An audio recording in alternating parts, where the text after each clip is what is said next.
I'm Jay Horton. I make movies that make money, and I'm going to show you how. 2020 was a complex year for indie film distribution. COVID, theaters closing, Amazon pretty much shutting us out, at least as far as documentaries and short films go.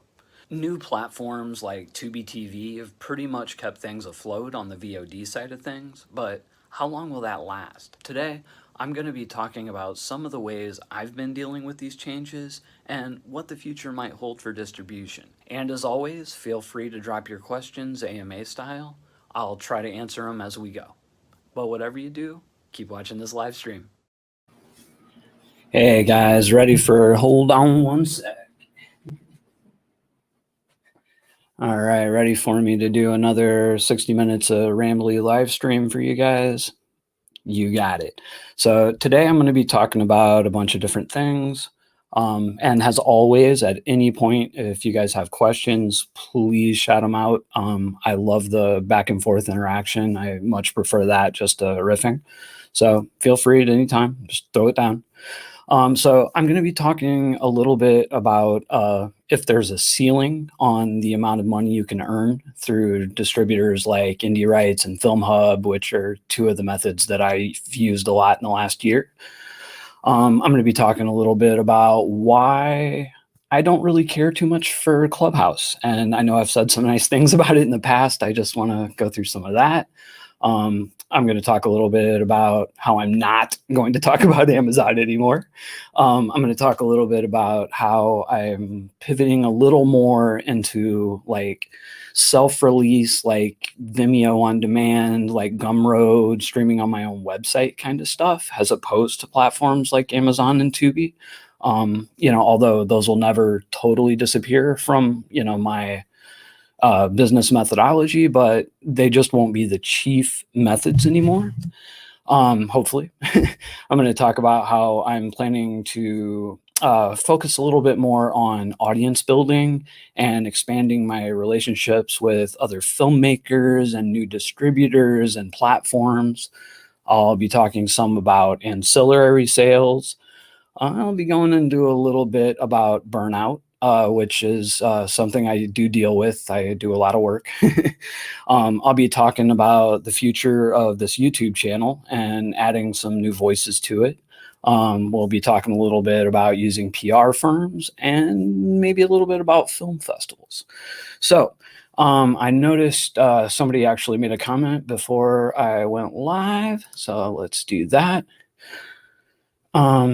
Sid asks, hey Jay, you previously mentioned a smart idea about collaborating with YouTube channels to release your content and share ad revenue. How's that going? And did you reach out to them? Thank you.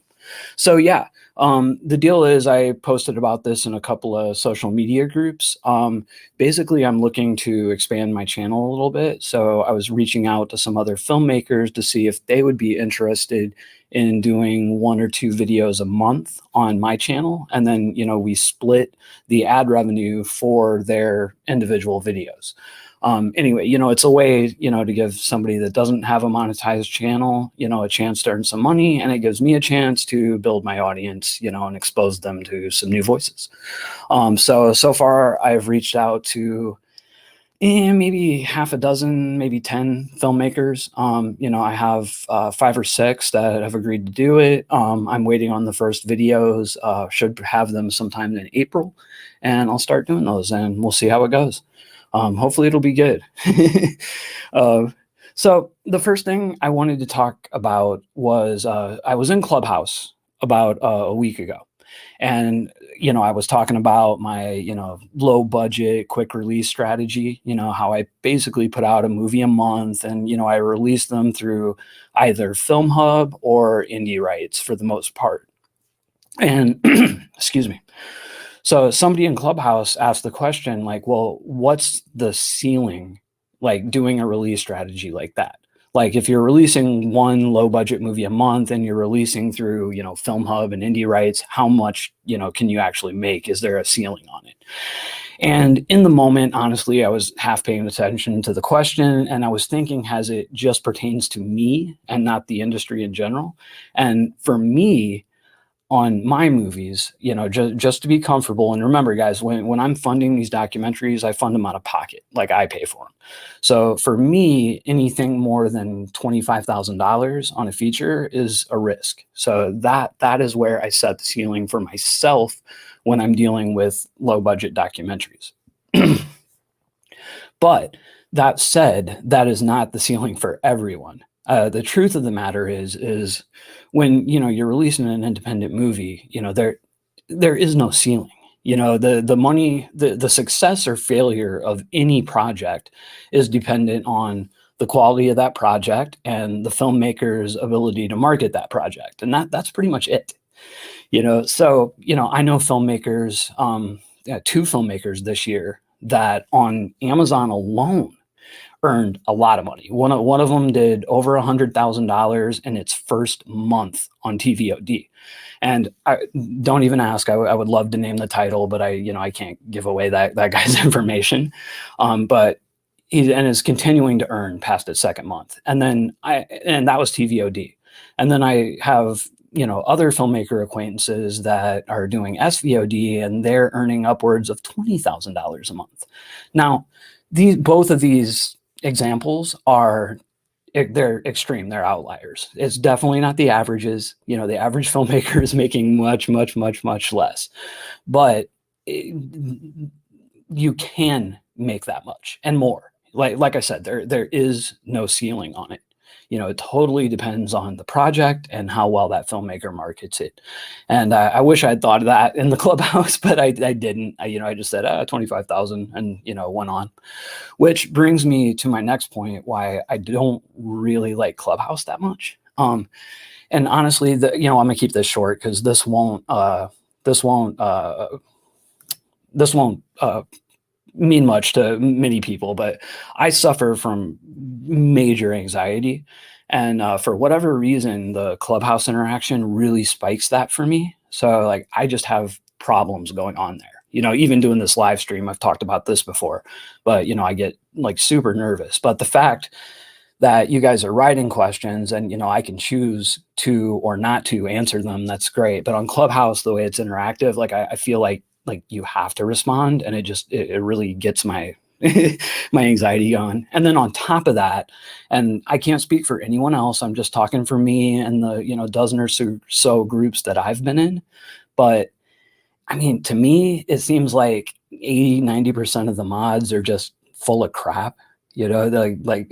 People that really don't have that many credits, just people that have got on there, they got a microphone and they're using it.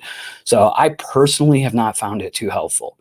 Although I have another filmmaker friend that watches this channel, Johnny K. Woo, and he does really well on Clubhouse. He's gained thousands of followers on Instagram. He's on there all the time. He just secured a big deal, like stunt coordinator job or something through it.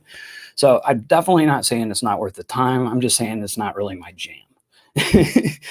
Anyway, let's go to the questions. I think yeah, I think he's talking about Amazon there. Yeah, I think the future will be us paying them. And Vortex, love you. Oh, thank you so much, man. Love you too. Was that weird? Hey Jay, thanks for everything. I've just made my no budget feature film. What would you suggest to me? That Amir asked that. So Amir, I would assume you're asking about distribution. What would I suggest for that? I mean, you're not giving me much to go off here. No budget film. What kind of film? Is it a horror movie? Is it a drama? In general, for something no budget, I would suggest probably a self-release or, something through a marketplace like FilmHUB or Indie Rights distributor that I use. They're all great. You can reach out to either of them and see if they're a good fit for you.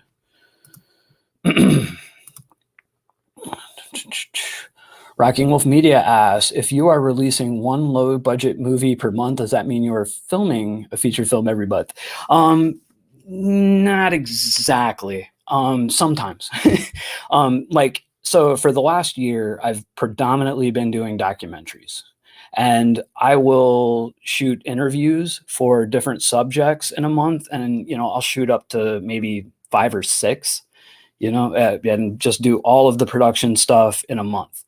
And then, over the course of, the next few months, I'll start rocking those out in post. And, I can do a niche, low budget documentary. I can knock that out in a week or two. So, I could literally do a couple a month, but I've been slowing that down, trying to, increase the quality, work a little bit more on them, be a little bit more selective about the topics I'm picking.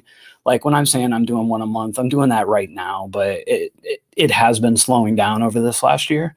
Like the last one I did was a documentary called Black Magic Live, which will be getting, or should be getting, I don't want to cross my fingers, a limited theatrical release. At least the distributor's talking about that. And that one took me like 2.5 months to edit. But while I was doing that, I finished a couple others. So yeah, I basically do one a month. If I was talking narrative stuff, I could do one a month. There was a time, between 2012 and 2014 where I was being hired to direct and edit a lot of features for other people. And I could rock out one a month pretty easy. Vortex says, I just found out about Clubhouse. A friend recommended it, but I honestly have no idea if there is value there. So I said that I don't like it, but I think it's just like anything else, any other like social media platform. You get out of it what you put into it. So if you go in with a good attitude and, you work it, I think it can be valuable. I just personally don't dig it that much. All right. So the next thing I wanted to talk a little bit about was Amazon. And I know. I talk a lot about Amazon. I've done like maybe a dozen videos on it. And honestly, between me and you guys, I'm getting really sick of talking about Amazon. But I still, even with all the changes over there, I still make a decent deal of my income off Amazon. And, so I think when things change with it, I'll do updates on it. I'm just not going to talk about it as much as I used to. So Amazon, we've talked about this a ton, but they stopped taking documentaries and short form content. I think it was like 2 months ago now.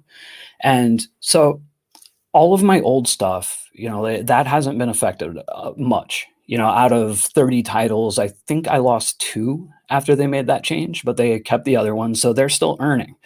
But where this really hurts, at least for me, is, I put out a new movie a month. And, the best a movie ever does, typically, with indie films, is in the first 90 days.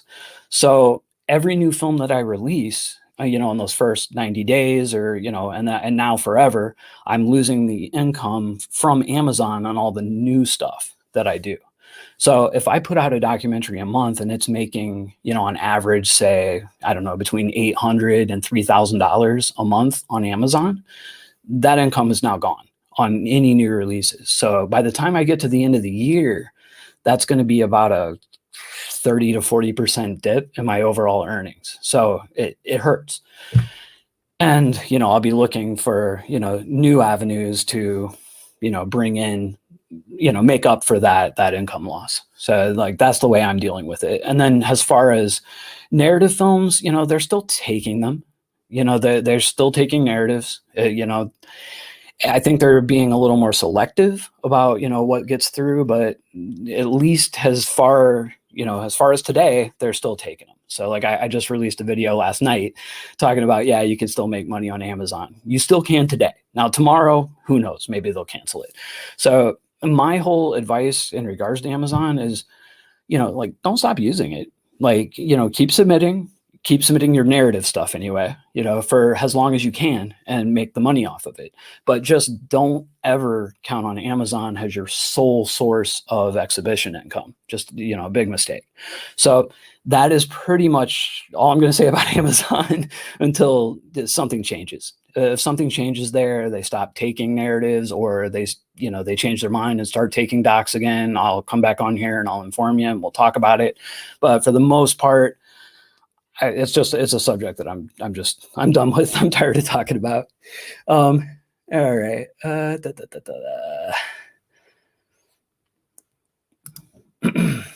In your experience, Drew asks, in your experience, what is the shelf life of a documentary versus a narrative feature? Um, Honestly, on mine, I don't see a big difference, although this is kind of a hard question for me to answer because in truth, I've really only been doing the documentaries like seriously for a year and a half, almost 2 years now. So I haven't had like documentaries like go to distributors, run their license period, and then expire and come back. I haven't seen any of that, so I can't really speak to it. I have narrative films now that were released back in say like 2006 or 2008, and made a good amount of money initially, and then ran their license, and then I redistributed them after those 5 or 7 year license expired, and made some more money again. For example, I have a narrative feature right now that, rights expired like 8 months ago. And, I'm making some pretty decent money on it. Now, when I say decent money, it's not tearing up the world. This 10-year-old, super low budget narrative film is making about $300 to $400, a month, on Amazon, and then maybe another 500 or 600 on Tubi. So, it's not paying all the bills, but it's making some money. And if you have enough of those, it does pretty well. But anyway, to answer the question, I don't think there's a huge difference. I think if you're talking really long term, again, I can only speak from the narrative side, but it seems like the narratives keep coming back around, where at least in my limited time experience with documentaries, I have not had one fall off and then come back up yet. Where that happens on narratives, like the one I was just talking about, that's back up to 300 to 600 a month. A year ago it was making 50 cents a month, and it just popped up. So I haven't seen that happen with documentaries, but that doesn't mean that it won't. I honestly don't know. So one thing with all of, we're in the middle of all of these changes.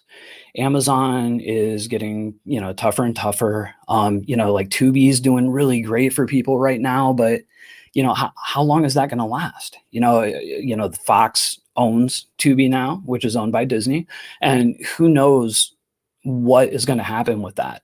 Like, I've already seen articles in the trades where they're talking about doing more original content. I've heard rumors, unconfirmed rumors from distributors talking about contract renegotiation with Tubi, with different contract points, which I can't go into on here. But, all of it kind of seems like the early stages of kind of what was happening with Amazon before they started dropping their rates. So, I don't want to start a panic with it. Who knows? Tubi might be good for independent filmmakers for another 10 or 20 years, but there is the potential that it could go away in a year or two, where, independent filmmakers can't get movies up on anymore because they're curating so heavily and they're doing their original content, and they just don't want this low budget stuff anymore.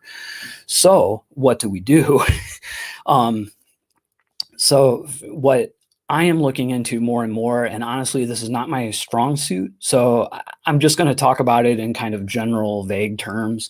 And as I get better at it, I'll be doing more videos on it. But I'm personally looking to take advantage of windowing a lot more.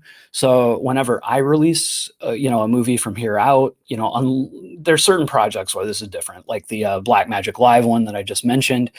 Like, honestly, guys, that just turned out as a really good project, and we got a really good deal with distribution. And I'm also not the owner of that project. I was commissioned for it, and so that one will be a different story.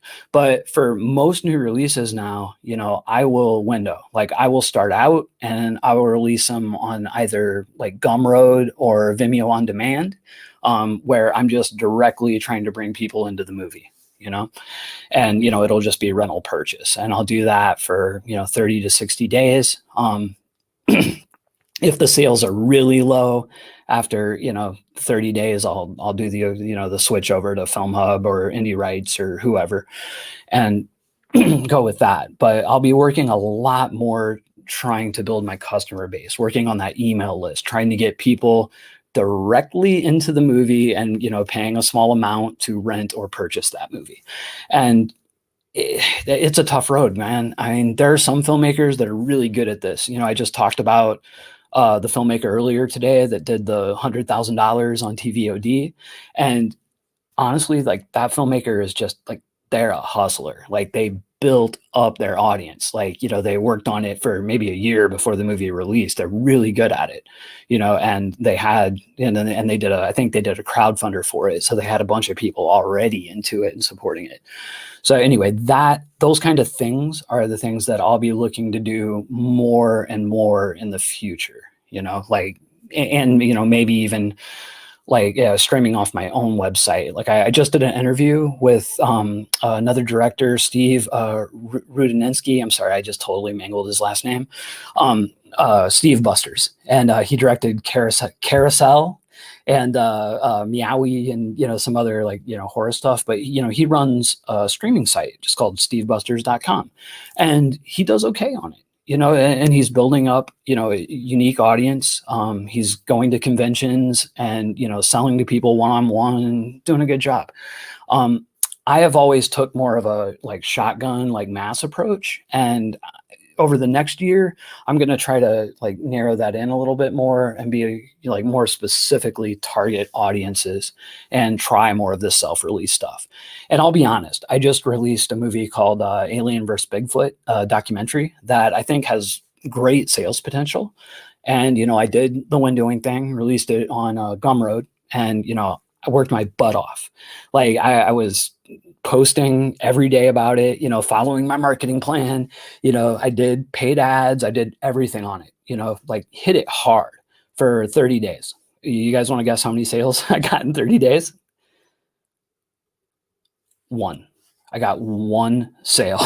And to be 100% honest, he was one of the guys that was interviewed in the movie. So it did nothing. So it's not there for me yet. But I do think that, if you want to make a go as an independent filmmaker, you always have to be ready to pivot. And, the Amazon stuff, the Tubi stuff, like, I'm still making my living from it and it's great. But I do see a future where it's not going to be so great. So I'm dipping my toes into these other things and creating more direct relationships with platforms. Like for example, there's a platform called StreamGo Media, and it's not huge right now, but I signed a direct deal. So like anything I make, it goes direct to them. I don't have to go through FilmHUB or Indie Rights or anybody else. I can do that straight and just do straight rev split. And as that company grows, that could be more and more money. Because I mean, honestly, like Tubi, I've said this before, 2 years ago, like Tubi wasn't shit, but it grew and now it's probably the top platform for independent filmmakers, in general.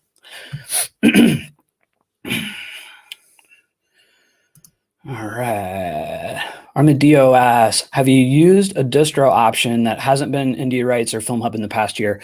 Honestly, no.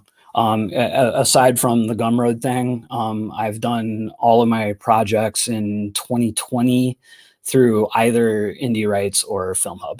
Although prior to that, I have, tons of experience with a bunch of different distributors, varying degrees of success and failure.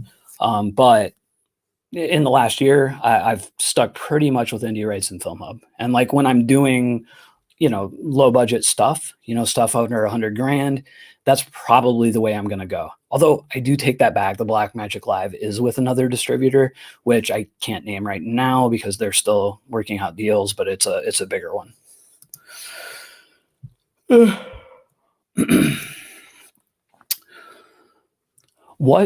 So Rocking Wolf Media asks, what are the best subjects to make docs on? I noticed you did one on Luis Turi, who I interviewed some years ago. Is esoteric stuff a good option? So again, this, it depends on your budget and what you're working at. There's different ways to take it. My approach with documentaries is go niche, go really specific, like with the Tory doc. I mean, I'm basically selling to his his fan base, and he had a pretty big fan base. That movie, Alien Contactee, the first one I did with him, it did exceptionally well. Like, I mean, there were months on Amazon where it was making $4 to $6 grand a month. Now it's not making that now, but it was doing really well. And we did a follow-up to it, which didn't do that well, but it still did pretty good. Those do well. I did 2 on Bigfoot that both did really well. I like Bigfoot documentaries, and they were good. We did an alien one. It did really well. We did one on fighting, where we followed 3 different fighters in 3 different disciplines. And, basically the name of the movie was called Why We Fight. And basically just, asking the question, why do people fight? And, we, went through, one of them was a MMA fighter, one was a pro wrestler, and one was a boxer. And 2 of them were females, one was a guy. And it was that was cool. I did another documentary on a dog rescue, and it was actually, that was one of the first ones that I did, and it did really well. The cool thing about documentaries, and I've said this a ton, but it's easier to find and target an audience for documentaries than it is for narratives, I find. Because, if you do a documentary about dog rescues, like, how hard is it to go and find, Facebook groups or Reddit threads or, Twitter hashtags that are talking about dog rescues or dogs or animals?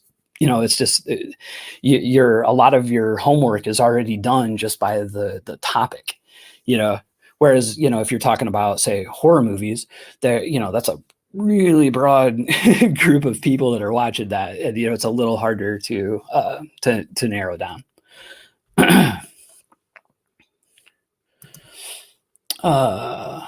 Superfan microeconomy is a fresh concept. I think you should research this ideology. Sure. Okay, sounds good. So the other thing that I'll be working on, in the next year, as opposed to just, the different distribution methods, is working more on ancillary sales. So, finding, products and services that go along with the movies that you can sell, whether it's, book tie-ins, the easy thing is like t-shirts and mugs and stuff like that. But I find that the things that are usually more successful are more of a utility, stuff that people can actually use. So I don't know, I'm trying to think of a way to work like filmmaking into it and try to work maybe what I'm doing with this channel into it. So I'm working on that. That's super vague, guys. But yeah, ancillary sales are huge. And, I just did an interview with a filmmaker named Laurie Brewster from the UK. And, they make action figures, and they sell comic books and, limited edition VHSs and, limited edition t-shirts, and that stuff, it does better than the movies, and the movies do pretty well, so, and that is something, just to be 100% honest, I've talked a lot about ancillary sales on this channel, but to be 100% honest, I personally, I haven't been doing it. I have not been practicing what I'm preaching.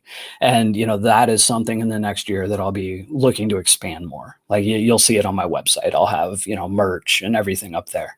And hopefully that will, again, make up for, some of this income that I've lost through Amazon, and then hopefully, as the YouTube channel grows, more of that'll come in. So, that's all good. So Peter asks, any new streaming companies out this month and any other streaming companies coming out? Dude, there are streaming companies popping up literally every day. Like, they're all over the place. The real question is, are any viable streaming companies starting up? And the answer to that is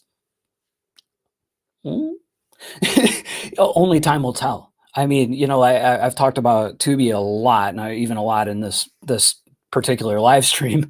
And 6 years ago, or I forget how old Tubi is. I think it's 10 years old or 15 or something like that. And it was nothing for a really long time. Like, it didn't start becoming viable until maybe the last 5 years. And I'm kind of guessing there. I did not become aware of it until maybe 3 years ago. And even at that point, it was nothing I was excited about. It really wasn't until maybe 2019, early 2019, that I was like, oh, wait a minute, this is one to watch. So you never know, man. Streaming platforms right now are a dime a dozen. I mean, I know, in my filmmaking group, there's at least 6 filmmakers that have just launched streaming sites or are looking into doing it or have done it. And I personally don't know any individual that has done one that's making anything more than, say, 50 to $100 a month. I'm sure they're out there, but it's a really hard thing to do. And that's another thing that I might be looking into more in the future. Again, I was talking about Steve earlier and his Steve Buster thing, and he actually does a service. I think he did it through OnlyFans, and you go to like stevebuster.com and you can pay whatever $2 or $3 a month to have access to his full library, and he puts new stuff up every month. And maybe that's something that I might look into, and I'll talk more about it as it becomes more viable to me. But at this point, not so much.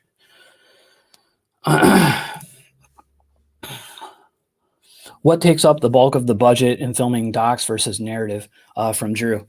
So Drew, with I'll be straight honest with the documentaries that I'm making. My budgets, I'm keeping them below 25,000, and a lot of that is not hard cost. A lot of that is me accounting for my time. I'm an editor, so I do the editing, I do the post, I do the graphic design, but I build my time into that budget. So if I tell you I made a movie for $10,000, I probably only spent like hard cost 2 or 3, and the other 7 that I'm claiming is my time into it. Whether that's in production or post. But as far as low budget documentaries go, man, I mean, you can do a good quality documentary for I won't say nothing, but almost nothing. I mean, you can hire a one-man band that does camera and sound for interviews. And, depending on where you're living, you can get a good guy for, anywhere from, 200 to, 1,000 a day, depending on, what you're working with.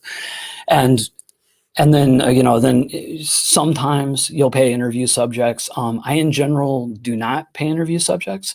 I look at it like a journalistic kind of integrity thing. And I do not like, I think this is going to sound self-serving, but I think it taints the interview to pay for it. Because when you're paying for it, they have an obligation to kind of do what you want as opposed to truth. I don't know. That sounds hippy-dippy. But anyway, I don't typically pay people for interviews. So I got the sound and I got the camera. And if you're somebody that does do your own shooting, you do have your own sound, you don't even have those hard costs. It's like travel and that's it. Where on the other hand, like when I do a narrative, I'm a decent shooter. I'm not good enough to do my own cinematography on narratives anymore. I've done it in the past, but I feel like I've moved past that. I want to hire someone that's better than me if I'm going to do a narrative. And then same thing with sound. Like I'm not going to run my own sound on a narrative. It's not just a person sitting in a chair, it's people moving around. So you got that. Then, costuming, then locations, then whatever else, if you're doing a horror movie, blood and whatever. So I find, for me anyway, narratives are exponentially more complicated and more expensive, which is also why I do much fewer narratives these days. I basically look at these like low budget documentaries as my day job. So I do these really quick, and don't get me wrong, I like doing them. I'm passionate about them, but I rock them out. And then once every year, once every 2 years, I'll do a narrative. And, I have enough of, a solid financial background from the documentaries that if the narrative fails, it doesn't really hurt me. And I can take a little bit more time with it, and it can be a little bit more of a passion project. And at least that's the way I do it, Hope that answered that. Do you think monetizing projects that are under an hour long hurts your bottom line? What are some of the best channels for monetizing projects that are under an hour? No, so this is a complicated question. And it depends on where you're putting it out. Like on Amazon, for example, I do think it hurts to have projects under an hour. Or having a feature under an hour if it's a standalone. If it's part of a series or something, that's different. But having something that's over 45 minutes, which is technically considered a feature, if it's under an hour, that's kind of a hard thing. Although this is kind of a personal take. It's just kind of how I feel. I don't really have data to back this up. Not a lot anyway. I mean, I've done a few documentaries under an hour, and I mean, honestly, they perform about the same. So maybe I'm totally wrong on this. As far as best channels for monetizing, man, that I honestly don't know right now. It's not a milieu that I play in much. I mean, YouTube. I honestly don't know unless you're doing like direct sales off Vimeo or Gumroad. And honestly, I just did a whole spiel talking about how I'm trying to pivot more into like Gumroad and Vimeo, which is tougher. But if you can get those direct sales, build your audience and get the direct sales, the people in there renting it and purchasing it, you know, at least on a one-to-one basis, you're going to make astronomically more money.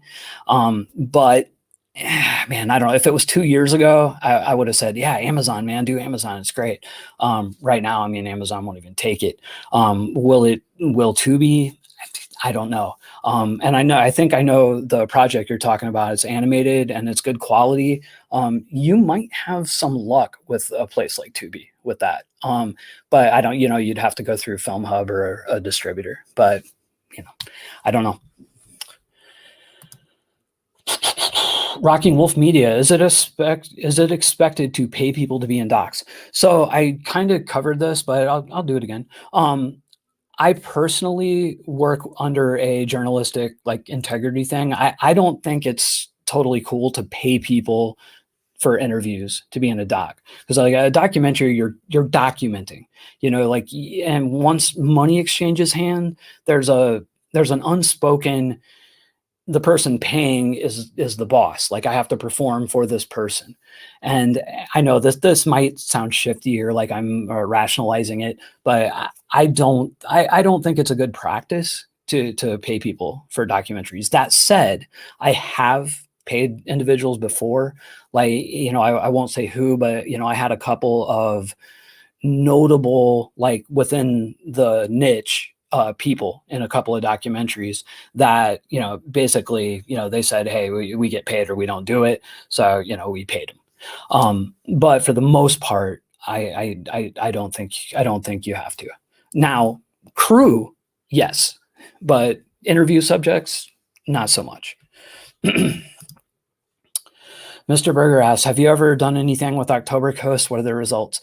Man, I have not. I keep saying that I'm going to do it, and I just have not pulled the trigger. I was going to do it last month. I was going to do it 2 months ago when the Amazon thing happened and, the rates got cut a little bit. I've been, shifting money around. Not that I can't completely afford it, but things are a little tighter now. So I'm going to do it. I just haven't done it yet. And once I do, I promise I'll do videos on it. Naveen asks, I'm planning to do a documentary and want to send it to festivals. Are there documentary film festivals with low entry fees to enter?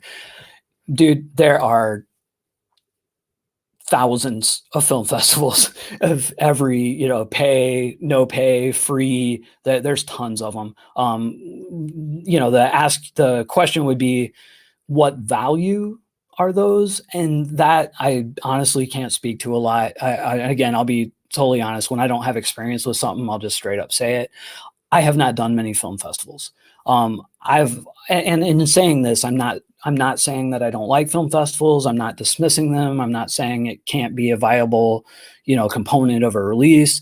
I'm just saying I haven't done it much. I've always went straight to market, from my first movie to my last movie, straight to market. Now, that said, I have a producing partner that he's kind of new to filmmaking, and he's super intrigued by the whole film festival thing. And he just submitted like 3 or 4 of our documentaries to like, I want to say like 200 film festivals, and predominantly free ones. So, I'll tell you what, like in, 6 months to a year, I'm going to have a lot more data on this and I'll speak more on it. But for right now, just, man, go on to filmfreeway.com. They're a film festival submission service, and just start looking through them, man. I mean, there's a lot of them. I would say just do your due diligence. There's a lot of, from what I hear anyway, there's a lot of like shady festivals. There's festivals that are scams. If it's free, it's free. What can it hurt? But, in any paid one, like, do your due diligence, talk to some other filmmakers that have been there, make sure it's legit before paying that entry fee would be my suggestion. Kikala asks, oh man, giving away all the jewels. Dude, I haven't given away any jewels. Nothing. No jewels. Thanks for watching, dude. Oh man, thank you so much for the super sticker. So guys, by the way, when you're, and I'm not soliciting you guys to, pay for my channel or no crap like that. I make money off of the things, but if you want to show support for the channel, there's a little icon, like a little money icon right down in the chat thing, and you can donate $1 or $2, and every little bit helps. I just talked about the Amazon cut, so help me pay my mortgage. No, I'm just joking. Speaking of paying my mortgage, sorry guys, I'm gonna get totally salesy for a minute here, and I have to pause to get a drink anyway. So folks, I'm doing some pretty cool stuff over on my Patreon. A few months back, as some of you might have saw here, I did this really extensive like 4-part marketing plan, and every month over on my Patreon, I post that plan with updates. I update it monthly, adding new techniques or augmenting the old ones. And I'm also posting examples of all kinds of production and deliverable forms. And Patreon members have a chance to build up their own producer credits on my projects. I release almost one a month. So check it out at www.patreon.com/jhorton. But whatever you do, keep making movies. Yeah, man, it's commercial, whatever. But you know what, guys? Here's the thing about the Patreon thing, and it's a reason I don't feel so bad about getting a little salesy with it. Like, I do offer value over there. Like, it's not just, a bull crap, like give me money and I don't do anything for you. Like, for anyone at even $1 a month, I put production forms up there. Like, I'll do examples of, contracts. I'll do, shit, what do you call it? Hey man, my mind just, it's gone. Pitch decks, stuff like that, so I have a wealth of materials that I've gathered over the years. So I'll drop a couple of those a month on there. And then, if you're looking to build up, like producer credits, like I said, I do about a feature a month. So, I think they start at like $50, and for like $50 a month, you can do associate producer credits. And it's not just a pay for the credit thing. Like, you pay $50 and that's it. I post up progressive cuts of the movie. I give the associate producers or the co-producers, the executive producers, the chance to actually comment on the movie as it's being made and edited. So you actually get a window into the process. So anyway, if you want to check out the Patreon, feel free, but don't spend anything you can't afford. Let's move on. Hello, love. Do you think episodic content is the next big thing for indies?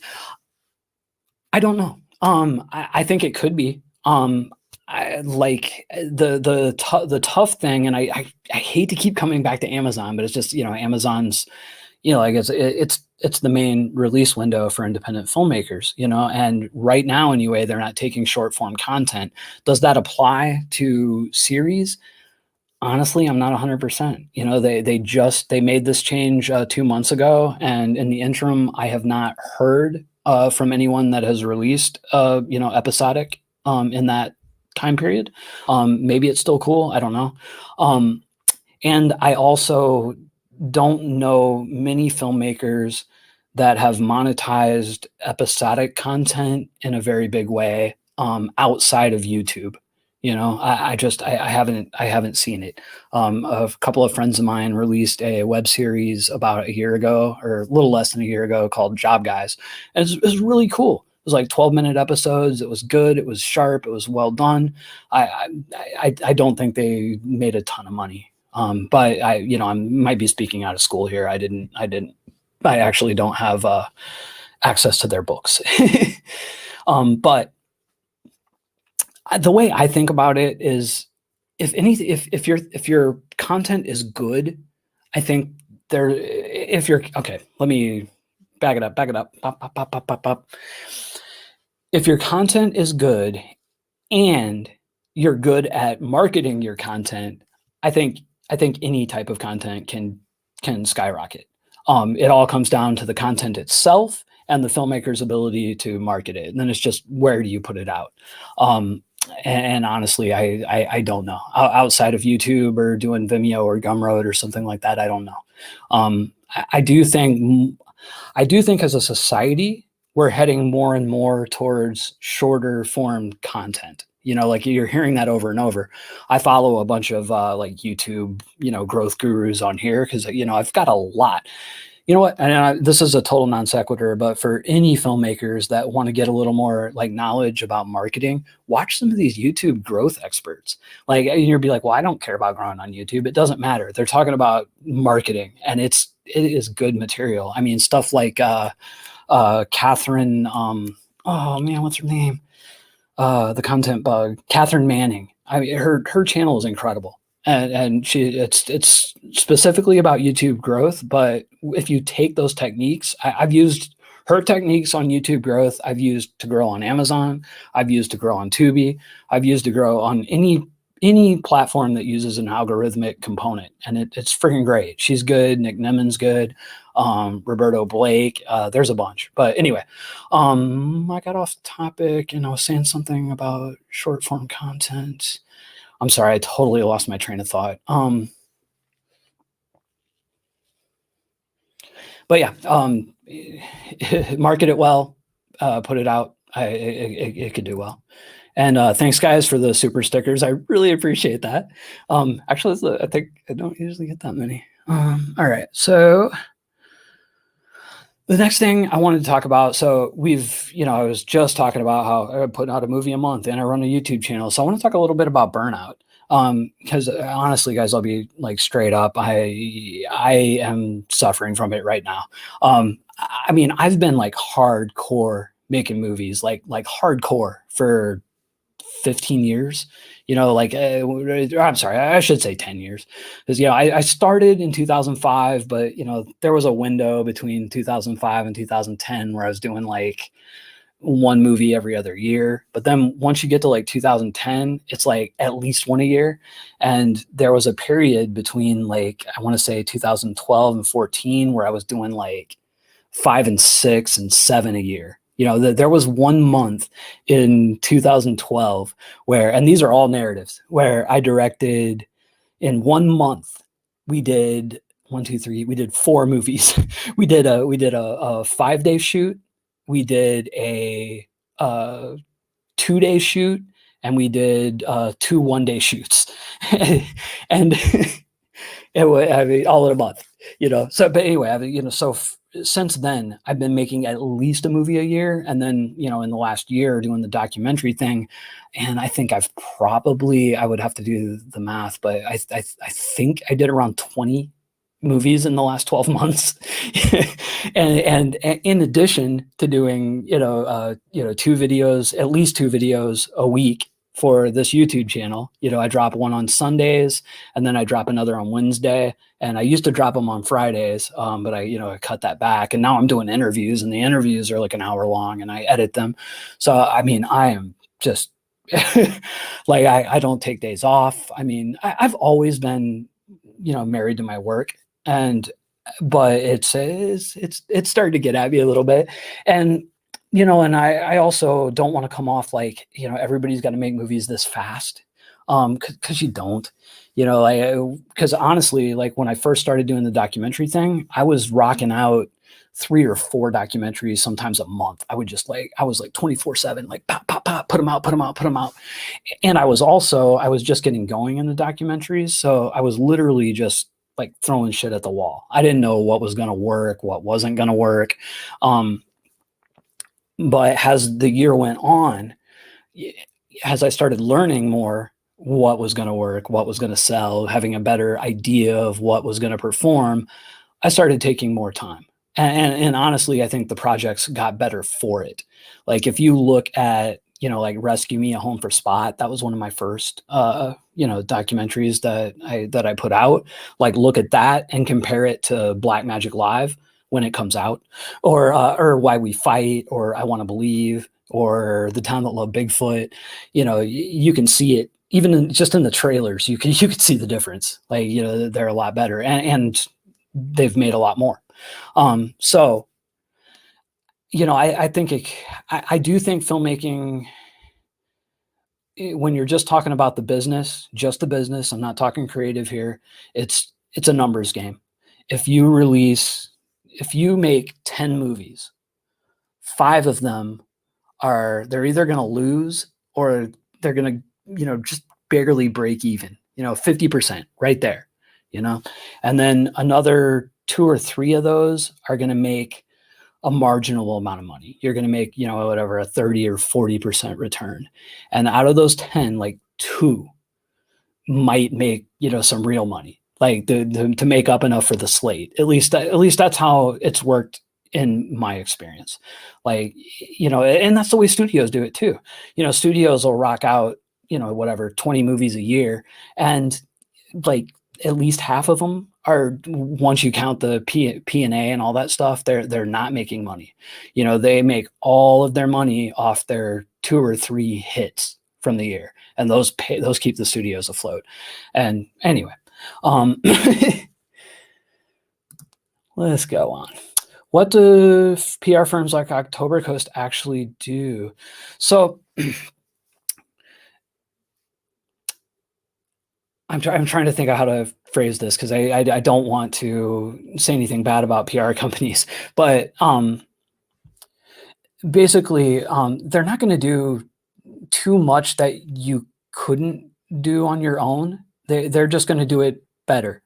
They're going to reach out. They have a database when they take on your movie of like, I don't know, 1,000, bloggers and podcasts and all that crap, which you could go and find yourself and solicit on a one-to-one basis. But, like with a touch of a button, they can book you on, 100 podcasts. They can book you on 100, blog interviews. They can get you press in Variety and Hollywood Reporter, and those things you might say, it doesn't really matter. It matters. I had a horror movie, many years ago, and the distributor hired a PR firm, and it was this little tiny like zombie movie, $25,000 zombie movie called Edges of Darkness, and they got press in Hollywood Reporter and Variety, and then the movie came out on DVD a couple days later, and no one will ever convince me that press didn't help rocket that movie to $100,000 in the first quarter.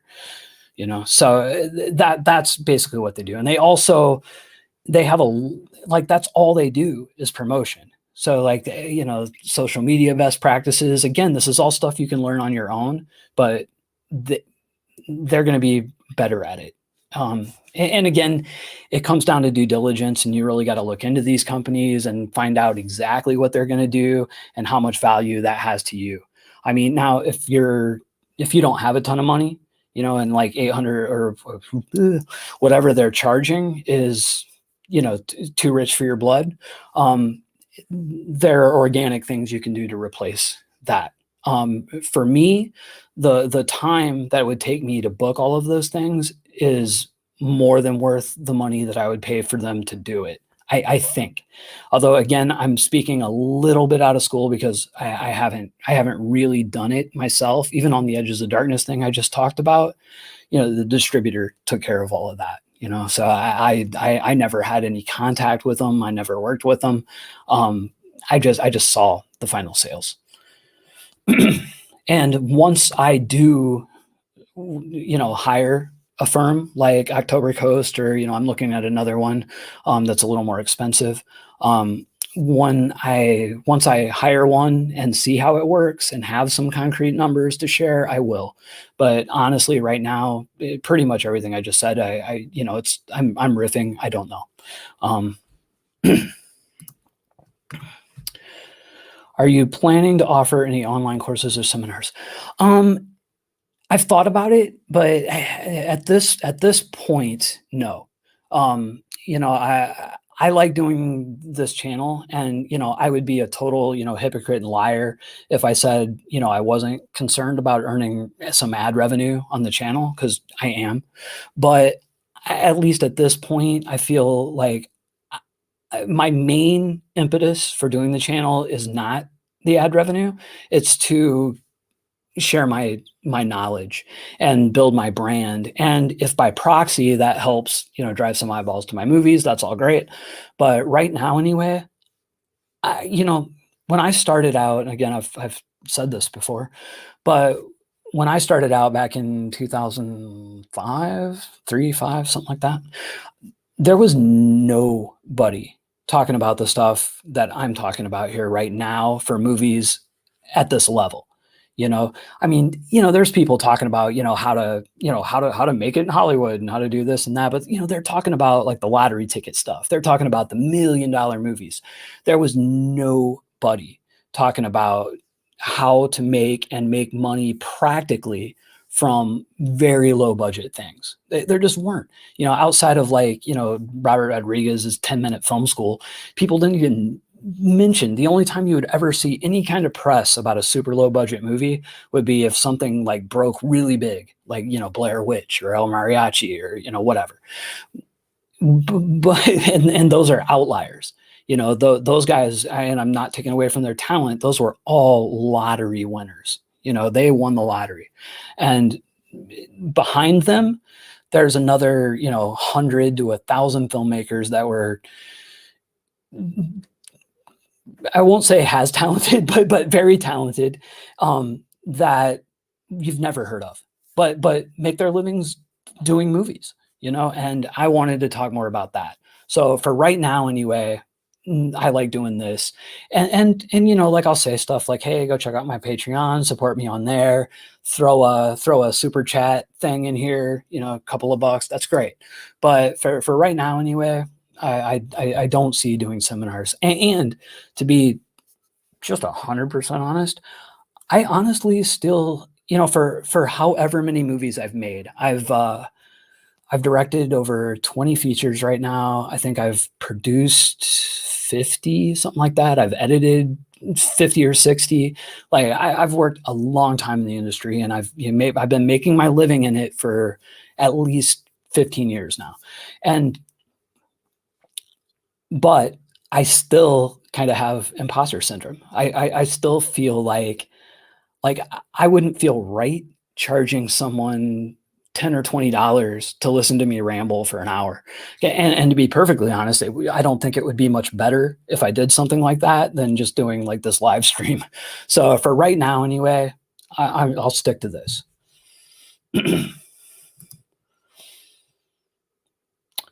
I will be doing more on October Coast once I know more.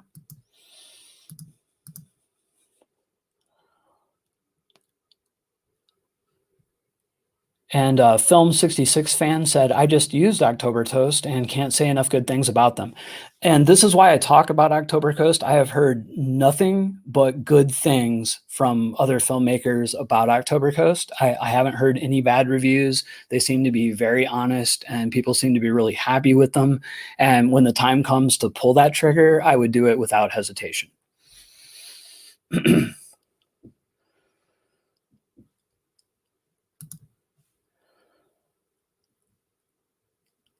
So Livestream Theater says, I'm sorry if you've spoken about it already, but how are you utilizing Gumroad?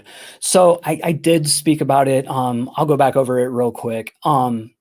So I am at the beginning of it. I predominantly, right now, today, 90% of the income that I make is coming in through platforms like Tubi TV or Amazon or Pluto or StreamGo Media. It's coming from those.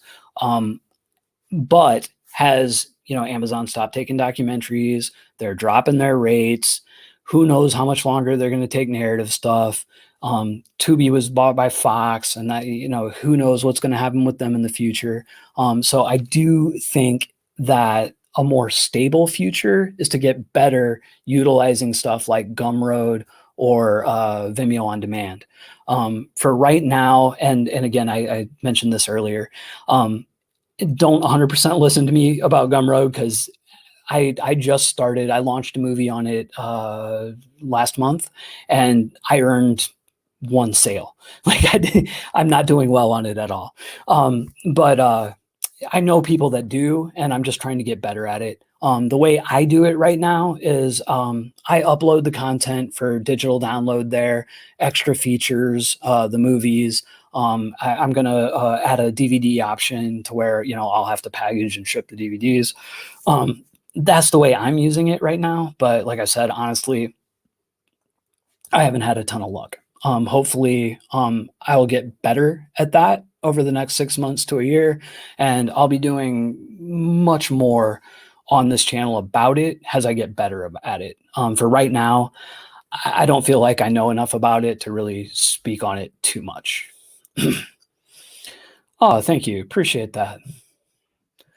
Okay, so So I've got a few minutes. I want to talk a little bit about the future of my YouTube channel. I talked about some of this at the top of the hour, but I'm looking for other filmmakers to do content similar to what I'm doing, and put it on my channel. And I do rev splits with those filmmakers. It's perfect for any filmmakers that they're looking to dip their toes into the YouTube thing, and maybe they're not monetized. You can come to my channel, put the stuff on there, and I'll do a more than fair rev split with you for whatever that video makes.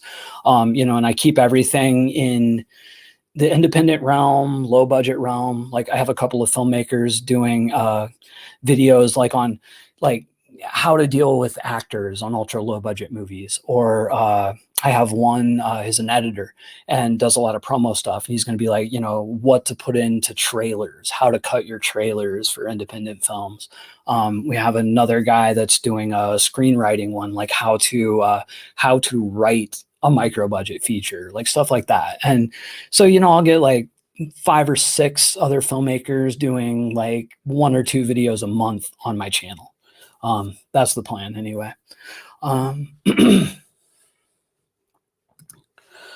So, guys, I am now at the hour. I like to keep these things at about an hour, so I am gonna call it a day. Here's my let's do that Patreon thing one more time. So if you guys, I appreciate all the support here and the super chats and stuff. That's awesome, dude. It means a lot to me, guys. Like, I'm not looking to get rich off any of this. I really appreciate it.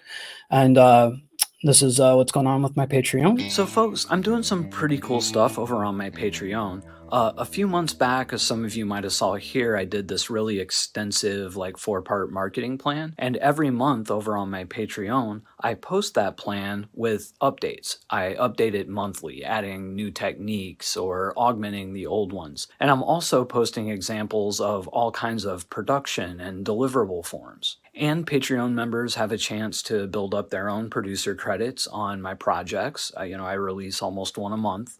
So check it out at www.patreon.com/jhorton. But whatever you do, keep making movies. All right, guys. So that does it for this live stream. I think got all the questions. Yes. All right, guys. Thanks so much. And I will be seeing you, soon. I do one of these live streams usually once a month, last Sunday of every month. Thanks, guys.